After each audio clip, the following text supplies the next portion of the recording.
Pistäkää se talutin sieltä testin ohjaajan jalkojen ympärille. Minkäs ikäinen perho on? Vuotta. Okei, eli vähän tämmönen vanha herra. Okei, joo. Oot sä ehtinyt katsoa tässä näitä kuvauksia? Onks kuvaukset? Joo. Ehkä mä otan tuon perron ja lähden vaan sen kanssa vähän kävelylle ennen kuin se kiertää 8 kertaa.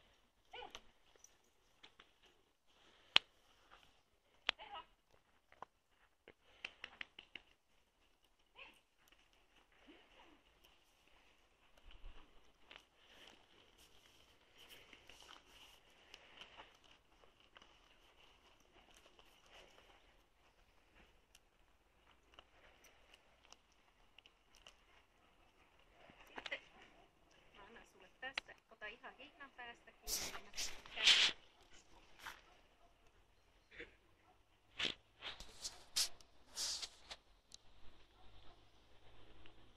Hyvä. Seuraavaksi me vähän jo tuohon. Ota talutin irti ja sitten keroo pannan alta semmosen myötäasennon.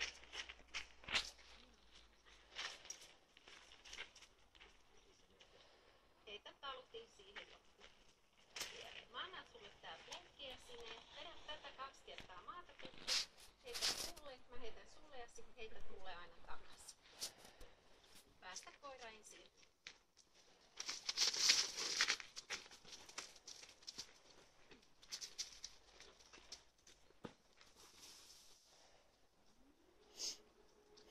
Voit pyytää koira ja tehdään tää sama uudestaan.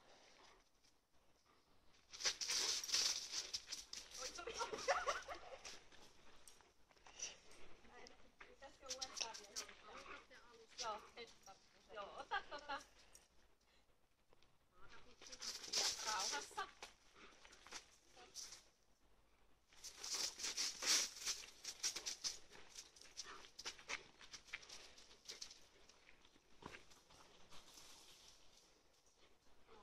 Pyydä perro sinne. Ja ota sit pannan alta kiinni ja anna se lelu mulle. Nyt katsotaan läpi sitä perro mun kanssa. Leikkimään. Päästä koira.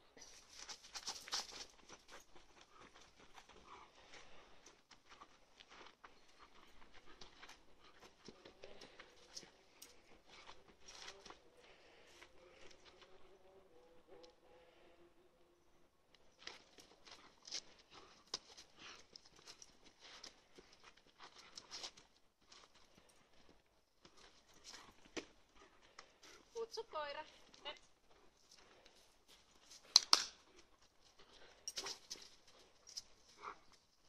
Laita koira talutin. Ja anna lelu.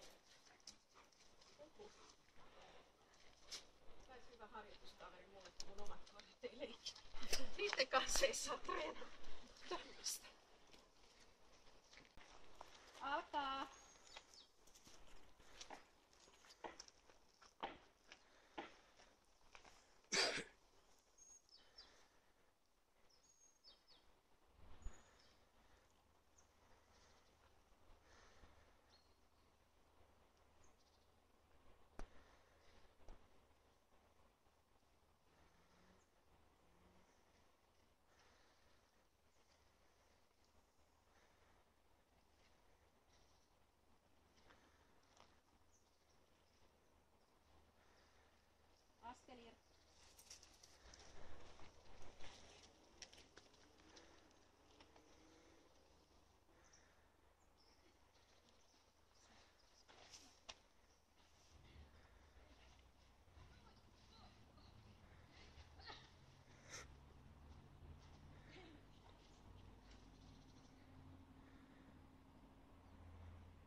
Kutsu koiraa.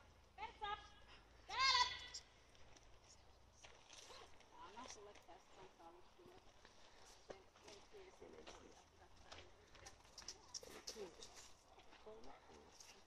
Tai voisi antaa mulle.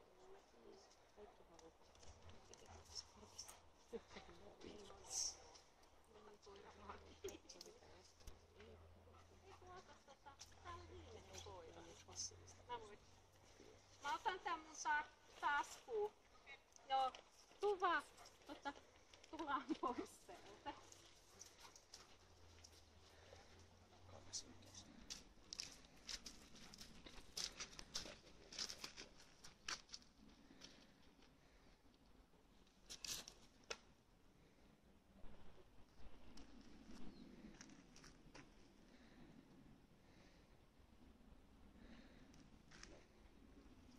Joo, kehu koiraa, kehu. Nyt kävi katsomassa sen itse jo useamman kerran. Pyydä koira pois, niin tehdään ohitukset. Tänne näin. Eikä hyvin, sä pidät ihan hyvin päästä kiinni. Katsoa kannalla kääntämässä sun takaisin. Meet ihan tosta haalarin kainalon alta. Tää oli sun reitti. Koira valitsee mitä reittiä se menee itse. Jos se menee eri puolelle haalariin kuin sä, niin tästä itse. Joo. Ole hyvä. Oikeet puolta. No joo. Toinen oikein.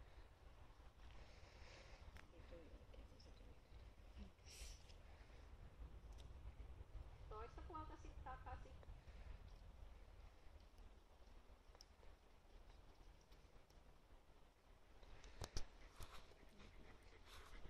Okay. Eli nyt sitten oikealta puolelta tonne ja vasemmalta puolelta takaisin. Ole hyvä nyt.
koiraa. Kutsu iloisesti. Kutsu vaan. Kutsu. Kutsu, et se kattoo aavetta. Hieno, kehu koiraa, kehu. Ota aaveelta huppu pois. Ja sitten menet toisen aaveen luo ja riisut siltäkin huppuun, juttelet sen kanssa ja kutsut koiran katsomaan. Ja pyytäkää Pertsa sieltä katsomaan. Joo, kiitos riittää. Nyt voit ottaa koira ja mennään tonne. Pitkin ja mulle.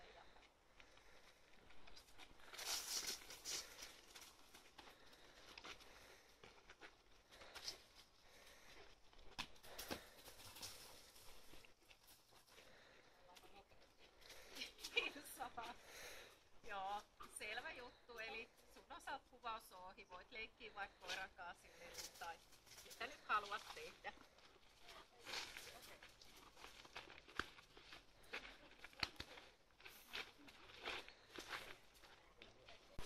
Mukkeen kokoinen kaveri. Ei joukossa. Mites niin tunnistatko koira?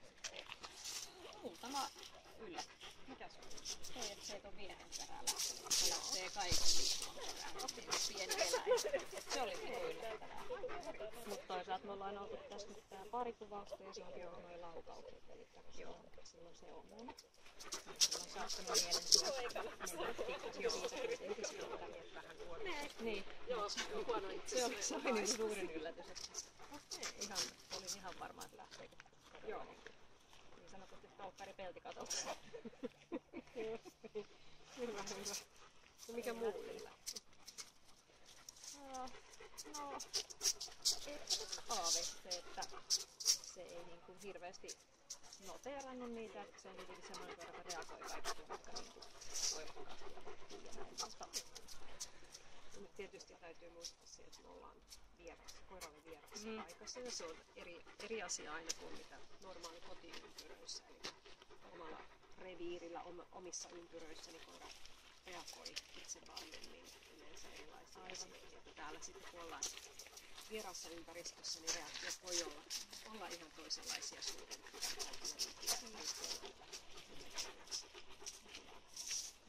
En ajatellut, että se mitenkään siinä tilanteessa karkuunkaan lähtenyt tai näin, mutta niin se, että se ei ollut on hirveän kiinnostunut ihmisistä ja kaikesta yleisesti ottaen, että ei mennyt aktiivisesti heti selvittämään, että mikä juttu tämä on, niin se oli ehkä semmoinen. Niin itse asiassa se meni katsomaan ne aaveet, se selvitti ne aaveet siinä vaiheessa, kun se oli hihnon päässä vielä kiinni. Se katsoi ja sen takia se ei mennyt sinne, sen takia se tuli vasta myöhemmin, kun sä kutsut. Niin sittenhän se tuli ja sitten näki, että ei sillä ole mitään ongelmaa siinä. Mutta me ei voida sitä kuvata täällä lomakkeessa muuta kuin siihen, että se on tullut sitten vasta, kun se on kutsuttu sinne. Koska se ei ole käynyt katsomassa. Se olisi mennyt kattoon, ja jos se olisi siinä tilanteessa päässyt. Mutta siinä tilanteessa, kun aaveet tulee kohti, niin me ei voida päästä koiraa vielä sääntöjen mukaan niin irti. Vasta siinä vaiheessa, kun ne on käynyt. Mutta mä käyn lyhyesti läpi sulle, mitä me havaittiin tässä. Se on ihan sosiaalinen koira, se tulee itse ottaa kontaktia testinohjaajaan ja lähtee kävelylle ja antaa nätisti käsitellä itteensä. Sitten se lähtee innokkaasti teidän kanssa leikkiin, kun te heittelette sitä lelua. Menee ja ottaa sen lelun suuhunsa ja lähtee testinohjaajan kanssakin leikkimään.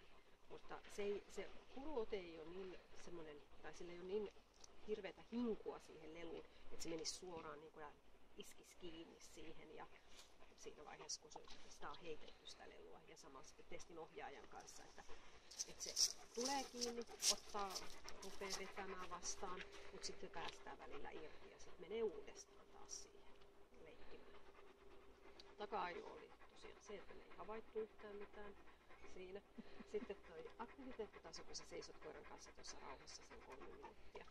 Niin siinä koira on rauhallinen alussa, silloin on semmoisia yksittäisiä toimintoja siinä, mutta sitten se rauhoittuu siitäkin vielä, että se on ihan kaikessa rauhassa siinä. Etäleikissä, kun se tyyppi tuolla hiippailee 40 metrin päässä, niin se seuraa sitä hyvin kiinteästi. Ja sitten kun se päästetään vapaaksi, se menee itse sinne. välittömästi suoraan sen leikkijän luokse. Lähtee leikkiä sen kanssa, leikkii niin kauan, että se voittaa itsellensä sen lelun. Ja sitten houkuttelee jopa sitä passiivista ihmistä, joka vaan seisoo siellä, niin houkuttelee, että hei, et leiki nyt mun kanssa. Et kun kerran siinä olet ja olet leikkinyt aikaisemminkin.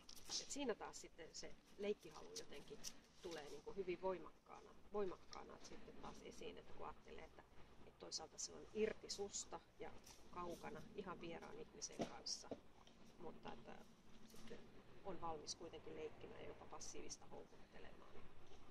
Mutta siinä on sitten ehkä se koiran sosiaalisuus kanssa osittain mukana, että se on sosiaalinen koira, niin sen on helppo mennä ihmisen luokse ja houkutella. Sitten me yritetään ruveta pelottelemaan. Vähän huonolla menestyksellä. Tänään onnistuttiin, eli haalari oli ensimmäinen. Siinä koira niijas vähäsen ja meni itse katsomaan sen. Räminällä se ei edes niiannut, vaan äkkiä kääntyi sitä laitetta kohti. Sitten otti muutaman peruutusaskeleen ja meni itse katsomaan sitten sen laitteen. Yllätys, koska mä jäin tuon. Okei, joo. Tiedän, että se palautuu ja on utelias ja rohkea menemään. Joo. Mutta että olisin luullut, että se olisi ollut voimakkaampi reaktio. Jos koira on paukkuihin niin kuin herkkä, niin se voi olla, että se sietää hyvin toisenlaisia ääniä kuitenkin, koska tuo räminä on sitten taas erilainen ääni. Ne on nykykäsityksen mukaan kaksi ihan eri ääniherkkyyden lajia, paukkuarkuus ja sitten taas toisaalta ääniin reagointi. Ja sitten oli kolmantena oli aaveet, joilla me yritettiin pelotella. Siinä me saatiin Pidätkö niin, ettei se ota sitä, mä otan sitä. Ihan aavistuksen verran esiin sitä, että sillä tuli semmoista pientä välimatkan nostoa niihin aaveisiin, että se vähän pyöri siinä.